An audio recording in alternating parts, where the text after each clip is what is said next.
నా పేరు సిహెచ్ పోచయ్య, మాది వికారాబాదు. నాకు యూరిన్లా మొత్తం రక్తం పోతుండే. హాస్పిటల్ పోయినాము. హార్ట్ బైపాస్ సర్జరీ అయింది మేడం. ఆ ఆపరేషన్ అయినప్పుడు ఏమైందంటే అది కొద్దిగా లోపల ఏదో క్లాట్ లాగా ఇరికినట్టున్నది, అది మూత్రాశయంలో. అయితే అది ఆపరేషన్ అయిన తర్వాత మళ్ళీ ఒకసారి పోయినాం. నెల అయిన తర్వాత పోయినాక ఆ యూరిన్ అట్లనే పోతుంది. మళ్ళీ పోతే వాళ్ళందరూ అది పైప్ వేసిండు, తీసేసిండు.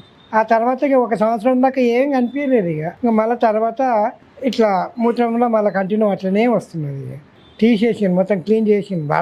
బ్లాడర్ క్లీన్ చేసిన తర్వాత మళ్ళీ కంటిన్యూ, మళ్ళీ 1 year తర్వాత మళ్ళీ కంటిన్యూ అయింది. అసలు మళ్ళీ పోతే ఏమన్నదంటే మళ్ళీ ఆపరేషన్ చేయాలి, మొత్తం బ్లాడర్ తీసేయాలి అంటే నేనన్నా బ్లాడర్ తీసేస్తే నా నుంచి కాదు అని ఇక పునర్జీవన హాస్పిటల్ అని యూట్యూబ్లో చూసిన. క్యాన్సర్కు మందు ఇస్తారు అన్నందుకు ఇక్కడికి వచ్చినాం. ఇది 3వ నెల. అంటే అంతకుముందు బలహీనంగా ఉండే మేడం, రక్తం కంటిన్యూ పోతుండే. ఇక్కడికి వచ్చిన తర్వాత జర రక్తం తక్కువైంది పోకడా, కానీ మనిషి లోపల జర బలం అనేది పెరిగింది. ఇప్పుడు ఇక్కడ వచ్చిన తర్వాత కొద్దిగా తినడానికి మంచి ఇది ఉంటున్నది, బలంగా ఉంటున్నది.